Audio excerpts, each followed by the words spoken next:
后来乡亲啊，继续来看这件，有一个调查官名叫做蔡汉凯，为调查局离职了后，转型当做一个财经的专家。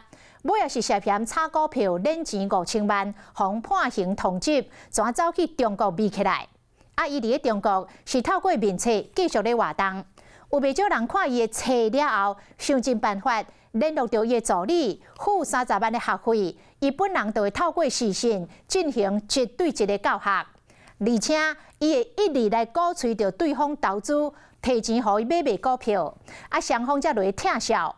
若是到最后钱摕袂出来，就会显出着真面目，讲呛讲伊有中国的大官府咧甲保护，台湾法律嘛无伊的台话。真唱秋，即卖已经有袂少投资人向调查局来报案，透过司法的定数要来讨公道。同时告诉同学，庄家如何利用 K 线行骗所有的股市赌博市场。分析财经的趋势，佮找来宾来分享经验。伊其实之前是一个调查官，后来改道去写册做财经作家，也毋过煞牵涉到诈骗案。上课喽！我是 Vivi 主角。蔡汉凯被判通缉，被去到中国，也毋过台湾也是有小助理做伊的分身。若是有人透过出版社找过来，就先收30万网络教学的费用。这个港骗讲，伊是亲身买卖股票有趁钱，真大方讲数6本，佮挂保证，若是了超过30%，就会马上退场，卖将存落来钱还倒转去。有人参500万想要试一个水温。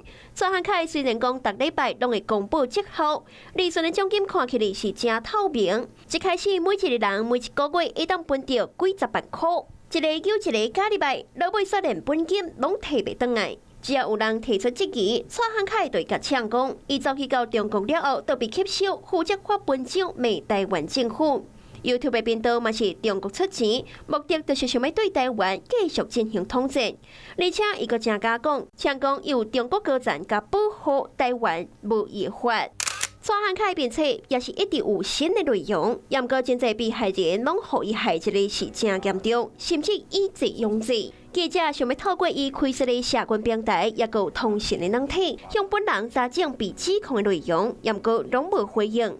目前已经有袂少的投资人向调查局来报案，想要透过司法的定数讨一个公道。Hello， 我是林明瑞。想要抢先掌握最及时的新闻资讯吗？赶快订阅、按赞、开启小铃铛，锁定我们华视新闻的 YouTube 频道。